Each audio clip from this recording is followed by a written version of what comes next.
কয়েক ঘন্টার ব্যবধানে দুটি ট্রেন দুর্ঘটনায় পড়েছে চট্টগ্রামে। এর মধ্যে ঢাকাগামী আন্তনগর ট্রেন মহানগর গোধূলী এক্সপ্রেসের 4টি বগি লাইনচ্যুত হয়। এতে আহত হন অন্তত 20 জন। এ কারণে চট্টগ্রামের সাথে বন্ধ হয়ে যায় সারা দেশের রেল যোগাযোগ। এর আগে সকালে দুর্ঘটনায় পড়ে কন্টেইনারবাহী একটি ট্রেন, আহত হন চালকসহ 2 জন। দুটি ঘটনা তদন্তে আলাদা কমিটি করেছে রেল কর্তৃপক্ষ। ঢাকাগামী আন্তনগর ট্রেন গোধূলী দুর্ঘটনায় পড়ে বুধবার বিকাল 3:30 নাগাদ চট্টগ্রামের পাহাড়তলী স্টেশনের কাছে। এতে লাইনচ্যুত হয় 4টি বগি। এসব বগি লাইনের বাইরে কাত হয়ে পড়ে যাওয়ায় ভেতরে আটকা পড়ে যাত্রীরা।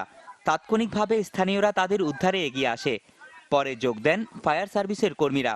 চাক্কাগুলো হাঁটতেছে এর পাথরের উপরে, তখন টিটি আমাদেরকে ভেড়াই ধরি বলতেছে ভিতরে ঢুকি বসে ধরো, বাইরে ওখানে লাফালাফি করিও না। তখনই একটা থাম করে ওখানে পর্যন্ত একটা বাড়ি খাইছে। ওখানে বাড়ি খাই ওই ইয়াটা সিঁড়ি পড়ে গেছে, আমি এত সিটে সিপে পড়ে গেছি, আমরা 8-10 জন, আমি এতটাতে অজ্ঞান। দ্রুত ঘটনাস্থলে এসে আমরা 4টা বগি দেখি যে লাইনচ্যুত হয়ে গেছে। এর মধ্যে 6558 নম্বর বগির মধ্যে সবচেয়ে গুরুতর আহত প্রায় 20-25 জন লোক আমরা উদ্ধার করে চট্টগ্রাম মেডিকেলে প্রেরণ করছি। প্রত্যক্ষদর্শীরা জানান, স্বল্প গতি নিয়ে লাইন পরিবর্তনের সময় দুর্ঘটনায় পড়ে ট্রেনটি। এ সময় ভেঙে পড়ে ট্রেনটির চাকার বেশ কিছু অংশ। লাইনটা সিল করে এই আপনার নাটবুটরা ভেঙে গেছে আপনার রিংয়ের।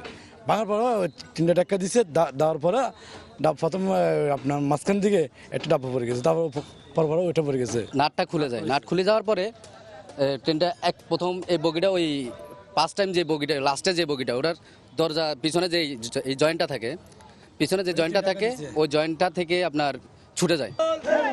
দুর্ঘটনায় ক্ষতিগ্রস্ত হয়েছে রেল লাইন, ফলে বন্ধ হয়ে যায় সারা দেশের সাথে রেল যোগাযোগ। দুর্ঘটনার কারণ জানতে গঠন করা হয় কমিটি।